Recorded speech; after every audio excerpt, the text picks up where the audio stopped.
जय भवानी शक्ति पूजा तंत्र रहस्य पे आपका हार्दिक स्वागत है। सभी साधक साधिकाओं को जय माता दी। आज हम आपके लिए जानकारी लेके आए बंगला प्रतिंगिरा कवच क्या होता है, इसका पाठ कैसे करना चाहिए और कब करना चाहिए। ये जो कवच होता है बहुत ही शक्तिशाली माना जाता है। इस कवच का पाठ किया जाता है शत्रु निवारण के लिए, शत्रुओं को परास्त करने के लिए, हर एक बाधाओं का नाश करने के लिए इस कवच का पाठ किया जाता है। और इस कवच का पाठ जो भी करता है उसे बहुत ही कम समय में उसकी फल की भी प्राप्ति होती है। ये जो कवच है बहुत ही छोटा कवच है, इसे पढ़ने के लिए ज़्यादा टाइम भी नहीं लगता है। ये जो बंगला प्रतिंगिरा कवच है, इस कवच की महिमा शिव शक्ति के द्वारा रुद्रयामल में बताई गई है उनके संवाद में। ये जो कवच है बंगला प्रतिंगिरा, ये सभी प्रकार की आपकी सुरक्षा करता है। आपकी सुरक्षा होती है, आपके घर की सुरक्षा होती है, शत्रु बाधा, तंत्र मंत्र से मारन, मोहन,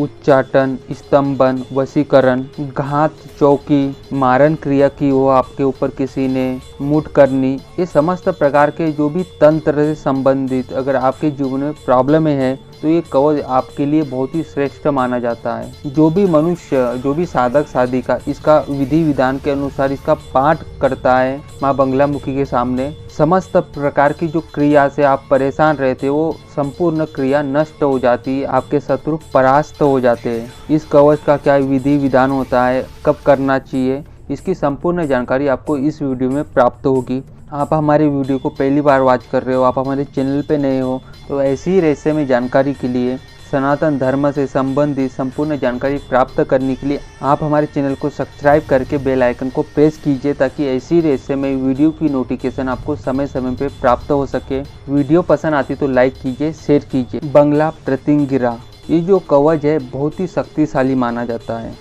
जैसा कि हमने बताया कि शिव पार्वती संवाद में इस कवच की महिमा बताई गई है। इस कवच का जो भी साधक साधिका पाठ करता है उसे किसी प्रकार की भी कोई भी तंत्र या कोई भी प्रकार की क्रिया कभी भी हानि नहीं पहुंचा सकती है।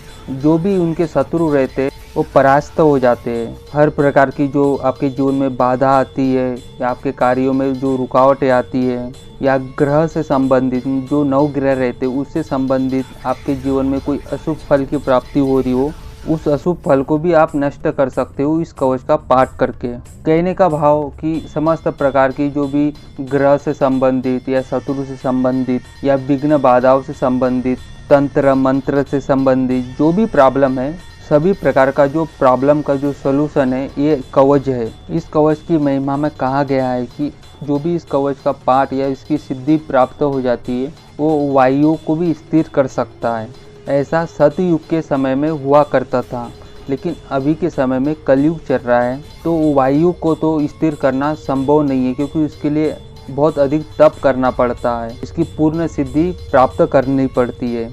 आपके जीवन में जो भी प्रॉब्लम चली आ रही है उसके निवारण के लिए आप 100 पाठ ही करोगे तो आपको उसमें राहत प्राप्त हो जाती है। और इस कवच का पाठ आपको डेली नहीं पढ़ना चाहिए। जब आपके जीवन में ऐसी कोई प्रॉब्लम है जिससे आपको राहत प्राप्त नहीं हो रही है, तभी इस कवच का उपयोग करना चाहिए। इस बात का भी याद रखना चाहिए। आप लोगों को लगता हो जो शत्रु है आपके वो आपसे अधिक बलवान है, आपसे अधिक शक्तिशाली है, बिना कोई कारण से आपको परेशान करना चाह रहे हैं, कोई तंत्र मंत्र के प्रयोग करवा रहा है आपके ऊपर, आपके कार्यों में कोई रुकावटें डालने की प्रयास करता है, आपके पास कोई रास्ता नहीं है, तब इस कवच का उपयोग जरूर करना चाहिए। तो इसमें आपको सफलता जरूर मिलती है। इस कवच का पाठ जो इसका उच्चारण कर सकता है शुद्ध तरीके से, तो ऐसे सभी लोग कर सकते हैं, कोई भी साधक साधिका कर सकते हैं। बंगला प्रतिंगिरा जो कवच है, इसको पढ़ने से पहले, इसका उच्चारण करने से पहले इसका विनियोग किया जाता है। आपके स्क्रीन पे जो आपको दिखाई दे रहा है वो विनियोग है। जैसा कि हमने बताया कि जल हाथ में रख के आपको विनियोग पढ़ना चाहिए। विनियोग पढ़ने के बाद इस कवच का प्रारंभ करना चाहिए पढ़ना। तो आपको एक ही आसन पे बैठ के 100 पाठ संपन्न करना है। जो विनियोग पढ़ा जाएगा वो एक ही बार पढ़ा जाएगा पहले पाठ में, दूसरे पाठ से आपको विनियोग नहीं पढ़ना है, इस बात का याद रखिए। और आपके स्क्रीन पे जो कवच दिखाई दे रहा होगा इसका ही पाठ करना है। तो 100 पाठ करना है आपको एक ही आसन पे बैठ के। बंगला प्रतिंगिरा कवच का पाठ करने से समस्त प्रकार के दुख दरिद्रता का नाश हो जाता है। पूर्व जन्म में किए हुए पापों का भी विनाश हो जाता है। इस जन्म में जानबूझ के या अनजाने में जो पाप हुए उसका भी विनाश हो जाता है। हर प्रकार के सुखों को देने वाला पाठ कहलाता है। हर प्रकार की इच्छा मनोकामना पूर्ण करने वाला ये कवच कहलाता है। अब जान लेते इसका विधान। जो कोई भी साधक साधिका सुबह, दोपहर को और शाम को जो भी पाठ करता है उसे कल्प वृक्ष के समान फल की प्राप्ति होती है और उसके लिए तीनों लोकों में कुछ भी असाध्य नहीं होता है। ऐसा इसके फल श्रुति में बताया गया है। आप लोग समझ सकते हो कितना अधिक फल मिलता है। तो आप लोग शुक्ल पक्ष के गुरुवार से प्रारंभ कर सकते हो। किसी भी शुभ तिथि से भी प्रारंभ कर सकते हो, जैसे दुर्गाष्टमी से, होली, दीपावली, काली चौदस, शिवरात्रि, कृष्ण जन्माष्टमी की जो रात्रि, गुरु पुष्य नक्षत्र में या रवि पुष्य नक्षत्र में भी प्रारंभ करना बहुत ही शुभ माना जाता है। इस पाठ को एक वर्ष में जो चारों नवरात्रि आती है तब भी पाठ करना सबसे शुभ माना जाता है। इसका पीले कंबल के आसन पे बैठ के या कुशा के आसन पे बैठ के इसका पाठ करना चाहिए। अगर आप बहुत अधिक शत्रु बाधाओं से, तंत्र मंत्र से अधिक परेशान हो तो दक्षिण दिशा की तरफ मुँह करके करना चाहिए। एक पटे पे या आपके पूजा स्थान पे माँ बंगला मुखी की फोटो या मूर्ति को स्थापित करना चाहिए, या माँ बंगला मुखी का यंत्र हो उसको भी स्थापित कर सकते हो। अगर आप लोगों के पास बंगला मुखी की फोटो या यंत्र ना हो तो माँ दुर्गा के फोटो के या मूर्ति के सामने भी कर सकते हो, या श्री यंत्र के सामने भी इस पाठ को कर सकते हो। एक सरसों के तेल का दीपक जलाना है जिसमें बत्ती डाली जाएगी कलावे की, और एक गूगल की धूपबत्ती जलाना है, या तो गुलाब की भी धूपबत्ती जला सकते हो। जो दीपक है जब तक आपकी साधना कंप्लीट नहीं हो जाती तब तक जलते रहना चाहिए, इस बात का याद रखना है। इसके जो पाठ किए जाते हैं एक ही आसन पर बैठ के 100 पाठ किए जाते हैं। इसका जो पाठ है बहुत ही छोटा है, ज़्यादा टाइम भी नहीं लगता है। आपके स्क्रीन पे जो चल रहा है वो पार्टी है, इसे नोट डाउन कर लीजिए। और जो पहले चला था वो विनियोग है, उस पर लिखा भी है, उसको भी नोट डाउन कर लीजिए और इस पार्ट को भी नोट डाउन कर लेना है। उसके बाद इसका अभ्यास करना है, फिर उसके बाद ही आपको 100 पाठ का संकल्प लेके साधना में बैठना है। पहले इसका अभ्यास कर लीजिए स्नान आदि करने के बाद। जब इसका अभ्यास कर लोगे पूरी तरीके से उसके बाद आप इसका प्रयोग अनुष्ठान के रूप में कर सकते हो। और याद रखना है कि इसमें गलती नहीं होना चाहिए क्योंकि ये उग्र विद्या मानी जाती है। जो इसका उच्चारण शुद्धता से कर पाएगा उसी को इस पाठ को पढ़ना चाहिए, या तो आप अपने लिए किसी पंडित से, किसी ब्राह्मणों से भी इसका अनुष्ठान आपके लिए करवा सकते हैं। भोग में लगा सकते हो, पीली मिठाई का भोग लगा सकते हो या पंचमेव का, और केले का भी भोग लगा सकते हो। यानी कि एक ही दिन में आपको 100 पाठ करना है।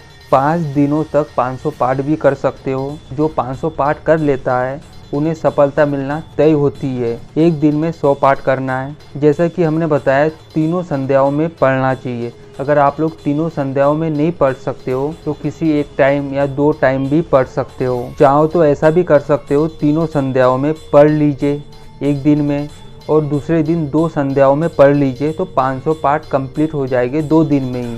प्रथम पूज्य श्री गणेश की पंचोपचार पूजन करना चाहिए। उनके मंत्रों का स्मरण करना चाहिए 5 बार। ओम गंग गणपते नमः। आपके गुरु हो तो गुरु का पूजन करना चाहिए, उनके भी मंत्रों का 5 बार स्मरण करना चाहिए। जिनके गुरु नहीं है वो भगवान भोलेनाथ को ही गुरु मान के इस साधना को करना चाहिए। उनका पूजन करके 5 बार ओम नमः शिवाय का जाप करना चाहिए 5 बार। उसके बाद माँ बंगला मुखी का पूजन करने के बाद उन्हें भोग लगाने के बाद पीले पुष्प प्राप्त होते तो वो भी समर्पित कर सकते हो। संकल्प लेके या बिना संकल्प लेके भी पाठ कर सकते हो, लेकिन हम आपको बताना चाहेंगे कि संकल्प लेके ही करना चाहिए, तो उसका फल आपको बहुत ही जल्दी प्राप्त हो जाता है। पाठ प्रारंभ करने से पहले विनियोग पढ़ा जाएगा। विनियोग पढ़ने के बाद पाठ किया जाएगा। विनियोग पहले ही पाठ में पढ़ना है, उसके बाद दूसरे पाठ में आपको विनियोग नहीं पढ़ना है। पूरे 99 पाठ बिना विनियोग के पढ़ना है। विनियोग पहले ही पाठ में पढ़ा जाएगा, इस बात का भी याद रखना है। जब आपके 100 पाठ पूरे हो जाते तो माँ बंगला मुखी से क्षमा प्रार्थना कर लेना है, और आपके जीवन में जो भी परेशानी है तंत्र से संबंधित, शत्रु से संबंधित, उसके लिए प्रार्थना करना है आप लोगों को। इस तरह से इस साधना को संपन्न किया जाता है और इसमें सावधानी रखी जाती है, इस बात का भी याद रखना है। ये जो कवच माना जाता है ये उग्र कवच माना जाता है, इसका फल भी आपको तत्काल मिल जाता है। और ये जो कवच है बहुत ही शक्तिशाली माना जाता है। श्रद्धा हो, विश्वास हो, जिस कार्य के लिए आप कर रहे हो वो जरूर पूर्ण होगा। ऐसी भावना के साथ माता का ध्यान करते हुए इस पाठ को प्रारंभ करना चाहिए। ये जो बंगला प्रतिंगिरा कवच है बहुत ही शक्तिशाली माना जाता है। बहुत से लोगों ने इस कवच को पढ़ के इसका लाभ लिया है। उनके जीवन में जो भी प्रॉब्लमें थी उन प्रॉब्लमों का समाधान उन्हें प्राप्त किया है। तो जो लोग भी ऐसे परेशान हो, जिनको कोई राह नहीं दिख रही हो, तो ऐसे कोई परिस्थिति में हो तो इस कवच का ऐसे लोगों को जरूर पाठ करना चाहिए। आपके जीवन में जो भी समस्या है उसका समाधान भी प्राप्त आप लोगों को हो जाएगा। वैसे तो इस कवच की बहुत ही अधिक महिमा बताई गई है, लेकिन हमने जो आपको बताया, जो आपके लिए जितना जरूरी था कि जो महिमा है और इसका जो विधान था वो आपको संपूर्ण बता दिया है। आप सभी लोग इसका लाभ उठा सकते हो। बंगला प्रतिंगिरा कवच से संबंधित जो भी जानकारी थी, जानकारी संपूर्ण बता दी है। हमारी वीडियो पसंद आती तो इसे लाइक कीजिए, शेयर कीजिए। जय माँ बंगला मुखी, जय माता दी।